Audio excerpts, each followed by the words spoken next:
Surgery కంటే hospital bill అంటేనే భయం. అదే మధ్య తరగతికి అందుబాటు ధరలో వైద్యం. Medistar hospitals. ఏం చేస్తున్నావు అక్కడ? మేమిద్దరం పెళ్ళేట ఆడుకుంటున్నాం. పిల్లలు ఆడుకుంటున్నారా? నరితే కొట్టువేదా? నీ ఎంత వచ్చేయండి, మా ఎంత వచ్చేయండి. ఇంకోసారి ఇలాంటి ఆలోచన వచ్చిందంటే తాను వెళ్తేస్తాను, జాగ్రత్త. ఏమా మావాడి పెళ్ళం ఆయన శ్రీపతి, నువ్వు ఆడుకోపో. నన్ను తిడతారే? ఈ ఆట ఆడదాం రమ్మని హేమే పిలిచింది. హేమకేమా అన్నా ఉంటే చందాలు పడతాయి, జాగ్రత్త. రాలేరుని హేమని పేరు పెట్టి పిలుస్తావు. అమ్మాయి గారు అని అను. అను అమ్మాయి గారిని. అమ్మాయి గారు మాధవ, హేమమ్మ విషయంలో నా కోరిక సబబుగా లేదా? మనకు అర్హత లేదురా. అసలు అలాంటి ఆలోచన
ఆడపిల్ల వేళకాని వేళ స్నానం చేసిందంటే తినకూడని మాట ఏదైనా చెవిని పడి ఉండాలి, లేదా పడకూడని కోరిక ఏదైనా మనసును పడి ఉండాలి. అవునా అమ్మా? రాత్రి శివుడి వేషంలో ఉన్న మాధవ పక్కన నేను పార్వతిలా నిలబడాల్సి వచ్చింది బాబా. పార్వతిలా నటిస్తేనే స్నానం చేశావు. రేపు ఆ శివుడి పక్కన పార్వతిలా జీవించాల్సి వస్తే?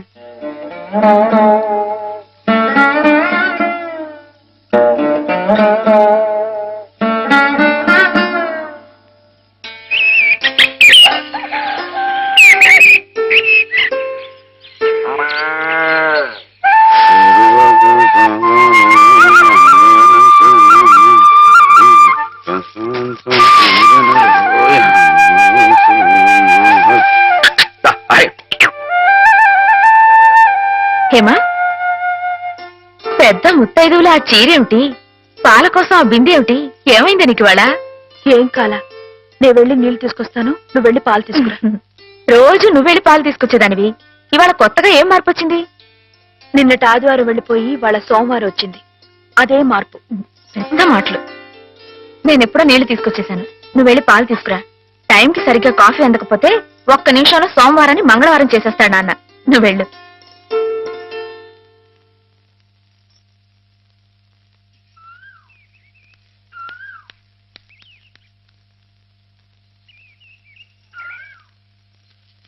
రండి రండి. ఏంటమ్మా గారు ఆలస్యం లేచారంటండి? కళ్ళు కలవల్లా ఉన్నాయి. పాలు పాలు రెడీయేగానండి. రాత్రి స్టేజ్ మీదకి అసలు నిజంగానే ఆదిశక్తి వచ్చి ఉంటుందండి. చూశారు కదండి రాత్రి మీరు వచ్చిన వంగతో వాళ్ళందరినీ ఎలా ఉతికి పారేశానో. రాత్రి దెబ్బతో నాకు గట్టి నమ్మకం వచ్చేసిందండి. నాకు ఎప్పుడు ఏ ఆపద వచ్చినా మీరు వచ్చి కాపాడేస్తారని. నువ్వు జాగ్రత్తగా ఉంటే నీకు ఆపదలు ఎందుకు వస్తాయి అసలు? ఎదుటివాడిని చదవగలిగే లౌక్యం నీకు రావాలని రోజు దేవుడికి దండం పెట్టుకుంటున్నాను. నిజమా అమ్మాయి గారు? రోజు నా గురించి మీరు దేవుడికి దండం పెట్టుకుంటారా? పాలు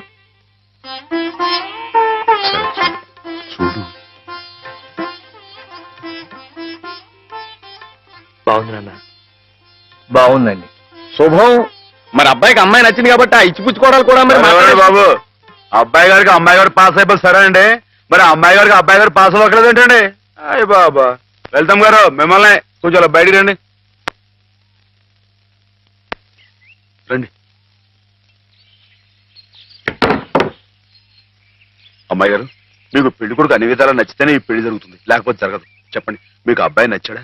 ఆడపిల్లలు నువ్వు ఇట్ట అడగగానే అట చెప్పేస్తారా? రైటే లేండి, ఇటప్పుడు కొంచెం ఇరకాడంగానే ఉంటుంది. ఓ పని చేయండి, అబ్బాయి మీకు నచ్చితే నవ్వుతూ తలదించుకోండి, నచ్చలేదు అనుకోండి కోపంగా నాకేసి తిరిగి చూడండి. అయ్యి బాబాయ్ అదేంటండి, అటు నవ్వు కాదు ఇటు కోపం కాదు, అటు బాధగా చూసి అర్థం ఏంటండి? నాన్నని చెల్లెల్ని మిమ్మల్ని అందరినీ వదిలి వెళ్ళాలంటే బాధగా ఉంది. రైటేనండి, ఆడపిల్ల అంటే అంతే కదండి. పాప రేపు హేమ గారు కూడా అంతేలే. వదిలేస్తే లింకులు పెట్టేస్తాడు. నీకాయన నచ్చారా లేదా అది చెప్పు.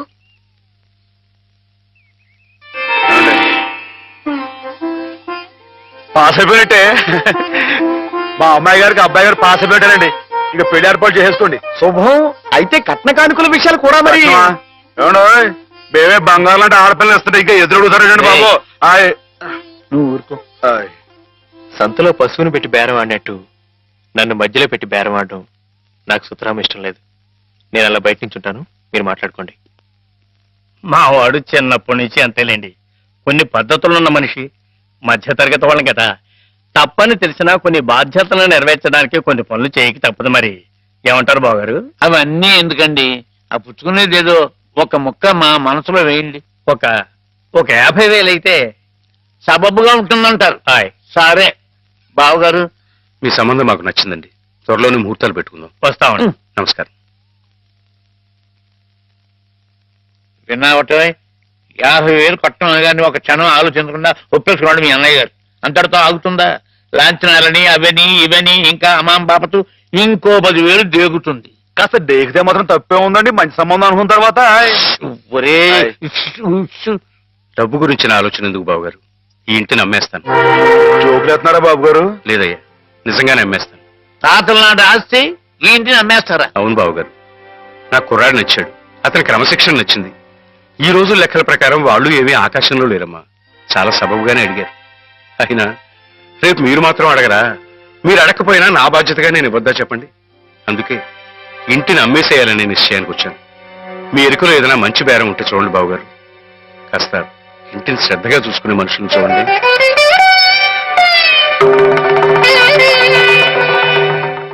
బామ్మగారు. ఎవరు? మాధవ. హాయ్. రా బాబు కూర్చో. మా వెధవా ఇంట్లో లేడు. నేను మీతోనే పని నుండి వచ్చానండి. నా కోసమా? ఉమ్. ఏమిటి బాబు? నేను మిమ్మల్ని ఒకటి అడుగుతానండి, మీరు కాదనకుండా నాకు మాట ఇవ్వాలి. ఏమిటది?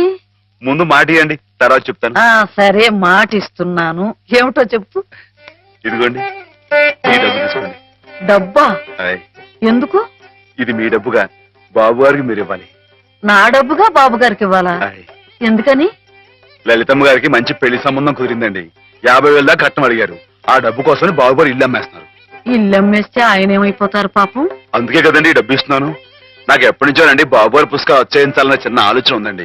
ఆ కోరిక ఉపయోగించుకుని ఈ డబ్బు బజార్ కింద ఇచ్చామనుకోండి, ఆ పెళ్లి ఖర్చుకి ఉపయోగపడుతుంది, ఆ ఇల్లు నిలుస్తుందండి. అవును, ఇంత డబ్బు ఎక్కడిది నీకు? అప్పు చేశావా?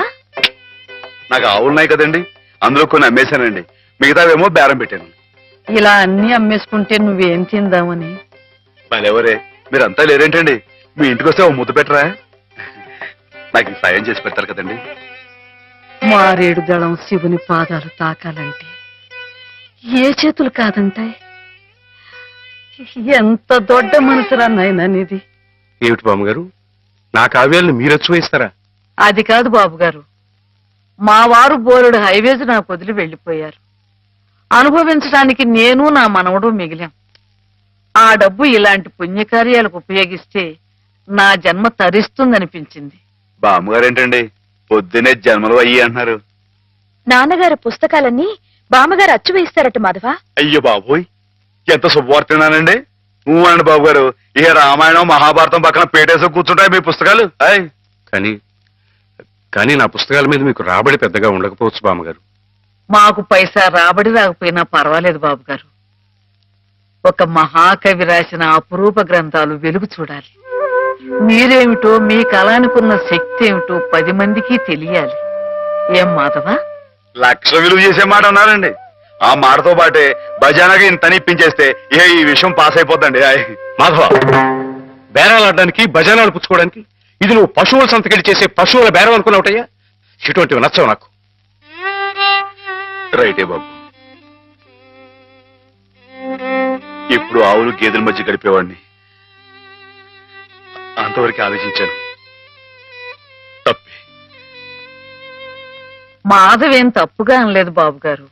మీకు ఎంతో కొంత ఇవ్వటం మా బాధ్యత, ధర్మం. ప్రస్తుతానికి 50,000 అట్టి పెట్టండి. ఇప్పుడు ఎందుకు బామ్మగారు? రేపు పుస్తకాలన్నీ వచ్చైన తర్వాత ఏకమొత్తంగా ఇద్దరు గాని. ఉంచండి బాబు గారు.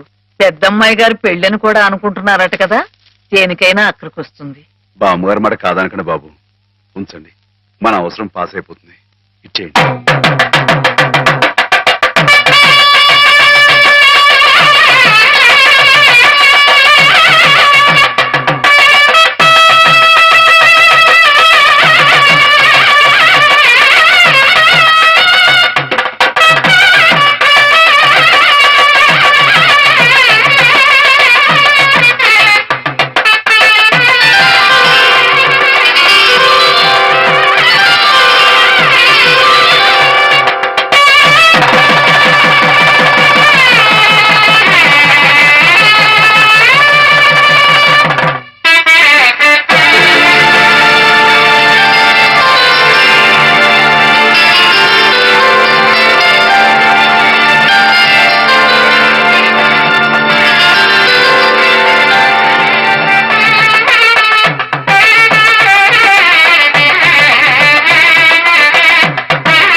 ఏమిటిది?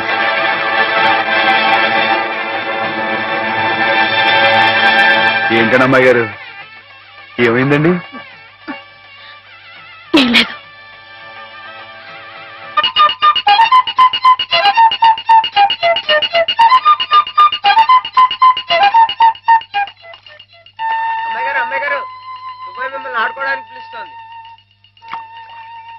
గుడికెళ్ళి వస్తున్నావమ్మా? పుట్టినరోజు కదా అని. కన్నెపిల్ల జరుపుకునే ఒక్కొక్క పుట్టినరోజు కన్నవాళ్లకు ఒక్కో హెచ్చరికమ్మ. కళ్యాణ ఘడి సమీపిస్తోంది సుమా అనే ఓ అందమైన హెచ్చరిక. కూర్చోండి నాన్న. ఎందుకమ్మా? కూర్చోండి. లేమ్మా, లే. ఈ పుట్టినింటి మహారాణి, మెట్టినింటి మహారాణి పిల్లపాపలతో సుఖ సంతోషాలతో వర్ధిల్లాలమ్మా. అన్నట్టు మీ అక్కయ్య నీకు ఉత్తరం రాసిందమ్మా. ఏం రాసింది నాన్న? నీకు పుట్టినరోజు శుభాకాంక్షలు పంపింది. నువ్వు కూడా దానికి వెంటనే శుభాకాంక్షలు అందజేయాల్సుమా. దేనికి? మీ అక్కయ్య నన్ను తాతం చేయబోతుందమ్మా.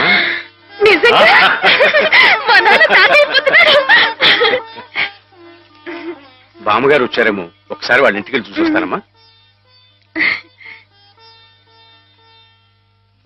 పోరా, జరుగుతుంది చూడకూడదు. ఇదిగో ఉత్తరం, ఉత్తరం. ఇటు అమ్మాయి గారు, అమ్మాయి గారు, అమ్మాయి గారు, అమ్మాయి గారు, ఈవేళ పిఠాపురంలో ఆవులు పోటీ కదండి. నేను గంగ నిజం బయలుదేరుతున్నానండి. మా చంటిగాడు నేను లేని కదా అని తలా ఇస్తారేమో, మీరు కాస్త దగ్గర నుంచి చూసుకోండి. ఇప్పుడే బయలుదేరుతున్నావా? మరి సాయంకాలం కదండి పోటీ. పోనీ మధ్యాహ్నం వెళ్ళకూడదా? మధ్యాహ్నం బయలుదేరితే టైం ఏమి మిగులుద్దండి. ఆవు కాస్త అలుపు తీర్చుకోవాలన్నా, ఈ సర్దుకోవాలన్నా ఇప్పుడు వెళ్ళడం రైట్ అండి. సరే, నీ ఇష్టం. ఉంటానండి. అదేమిటి? ఇంతకీ కావాల్సిన ఆవిడ మర్చిపోయానండి. ఈ ఏడాది కూడా బహుమతి నాకే పాస్ అయిపోవాలని కోరుకున్నారు కదండి. నువ్వు అడిగితే కదా. అయ్య బాబు, అడగాలండి. కోరుకోండి బాబు. సరే, నీదే. చాలండి.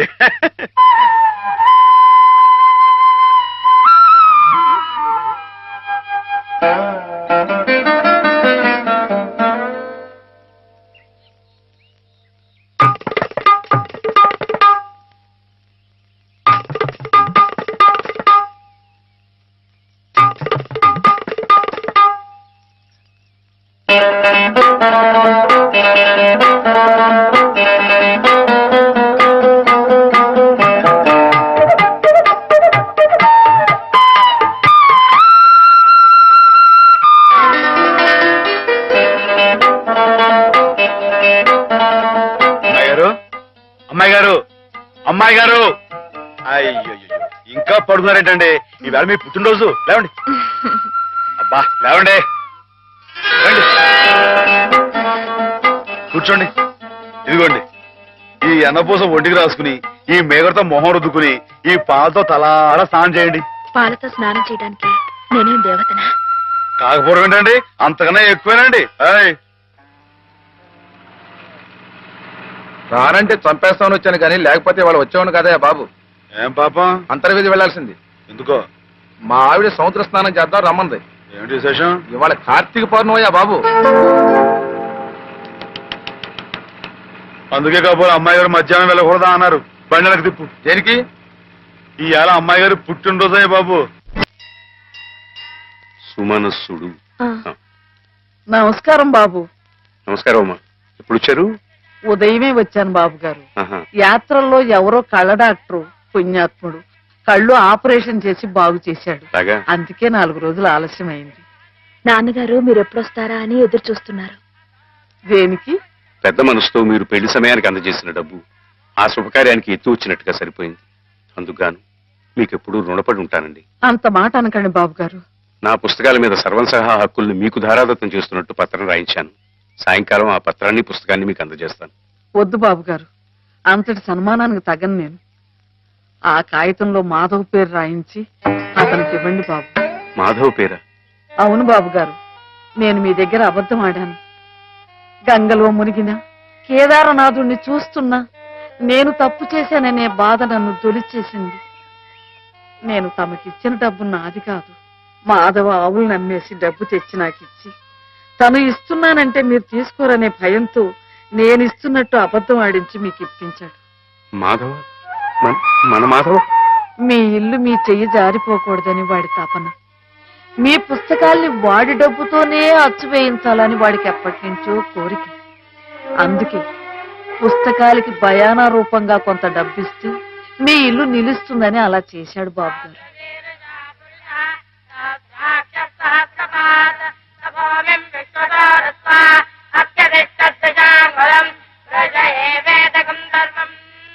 ఆవులు ఏమయ్యాయా అని అడిగితే ఆసుపత్రిలో చేర్పించానని అబద్ధం చెప్పాడు. ఇందుకేనన్నమాట.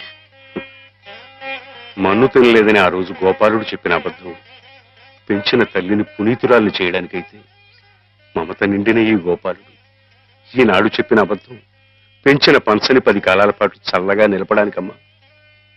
నన్ను యువతలి గట్టుకు చేర్చిన మహనీయుడు అవతలి గట్టునే ఆగిపోయాడమ్మా. ఒక్కసారి వాణ్ణి మాధవం తీసుకురాగలవా? అలాగే నాన్న.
అమ్మాయి గారు ఎంతసేపు అయిందండి వచ్చి?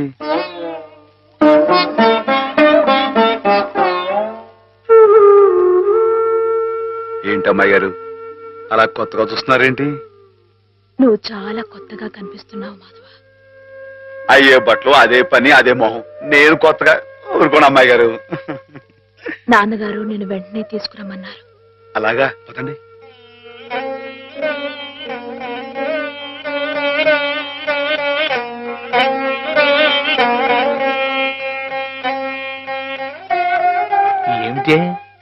ఈ అమూల్యమైన గ్రంథాలు ఏమిటి అతలకు అంకితం ఇవ్వడం ఏమిటి? నేనేం చెప్పను?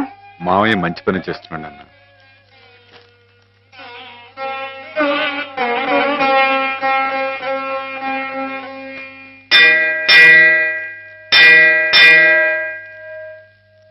నాన్నా,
బాబు గారు,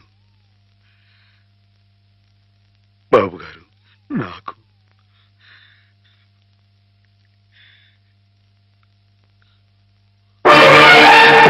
బాబు గారు, నాన్నా, బావా, నాన్నా, నాన్నా!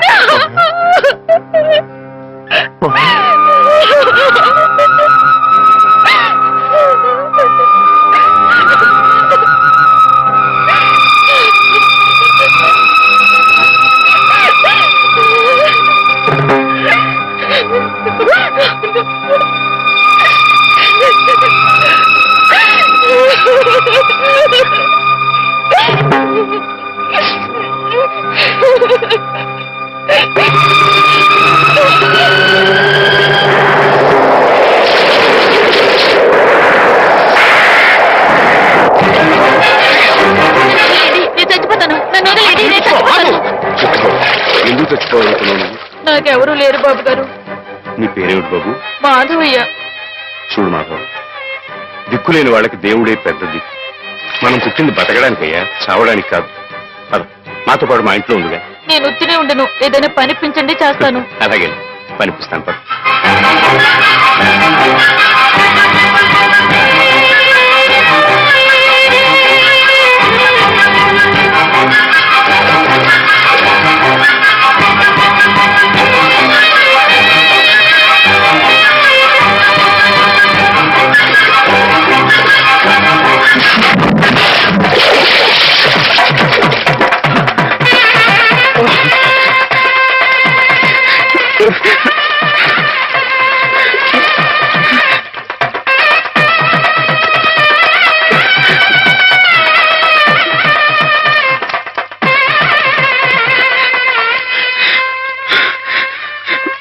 మహేశ్వరుడు, పరమేశ్వరుడు, లోకరక్షకుడు, ఇవన్నీ నీ పేర్లేక? ఒక్క మంచి పని కూడా చేయలేని వాడివి నీకెందుకయ్యా ఇన్ని మంచి పేర్లు? ఎందుకని గుళ్ళు గోపురాలు? ఎందుకని పూజలు పురస్కారాలు? చెప్పు, మాట్లాడు, మాట్లాడు, మాట్లాడు. ఎందుకంటే నువ్వు తప్పు చేసావు గనక. అసలు నువ్వు అంటూ ఉంటే కదయ్యా తప్పు చేయటానికైనా ఒప్పు చేయటానికైనా. నువ్వు ఉన్నావనుకోవటం మా పిచ్చి, మా ఎర్రి, మా భ్రమ. వద్దు, నువ్వు మా మధ్య ఉండడానికి వీలేదు. పో, దూరంగా పో, ఈ గోదావరిలో కలిసిపో, ఈ గోదావరిలో కలిగిపో. ఏమిటి ఆవేశం? దేవుడి మీద నా నీ కోపం? ఈయన దేవుడు ఎలాగవుతాడు బాబా? నమ్ముకున్న వాళ్ళకు మంచి చేసేవాడు దేవుడు, పూజలు చేసేవాళ్ళకు కాపు కాసేవాడు దేవుడు. ఈయన మనిషిలాగే మోసాడు బాబా. లేకపోతే రోజు శివారాధన చేయందే మంచినీళ్ళు కూడా ముట్టుకుని అయ్యగారిని అర్థంతరంగా తీసుకుపోతాడా? అలాగా? ఆ, అయితే మాత్రం నీకేం అధికారం ఉందని దీన్ని నీటిపాలు చేయాలనుకుంటున్నావు? ఇది నేను చేసుకున్న బొమ్మ, దీని మీద అధికారం నాకు ఎందుకు ఉండదు? నువ్వు చేసుకున్న బొమ్మ మీద నీకు అధికారం ఉన్నప్పుడు ఆ దేవుడు చేసుకున్న బొమ్మల మీద ఆయనకి అధికారం ఉండదా బాబు? బొమ్మ పాత్ర ముగిసింది, రంగస్థలం నుంచి తప్పించేశాడు. ఆప్తులేని వ్యక్తులు దూరం అయితే వెలితిగానే ఉంటుంది. మెల్లమెల్లగా ఆ బాధని మర్చిపోవాలి. ఎలా మర్చిపోమంటావు బాబా? 10 మాటల్లో 5ంటికి అర్థం చెప్పలేని వాడిని ఆయనతో పాటు సమానంగా కూర్చోబెట్టి ఆయన రాసిన పెద్ద పెద్ద పుస్తకాలన్నీ నాకు అంకితం చేశారు. నేనంత గొప్పనా బాబా? అంత పెద్దోడ్నా? నాకు తాహతుందా? నా కింద కీర్తినిచ్చి వారు కీర్తి శేషులు అయిపోయారు. నా మేడం మనారు వేసి ఆయన మట్లో కలిసిపోయారు. ఊరుకో మాత్వా, ఊరుకో. నీ బాబుగారి ఆత్మ శాంతించాలంటే త్వరలో ఆ పుస్తకాలన్నీ అచ్చు వేయించి ప్రజలకు అందించు. ఆయన పేరు శాశ్వతంగా నిలుస్తుంది.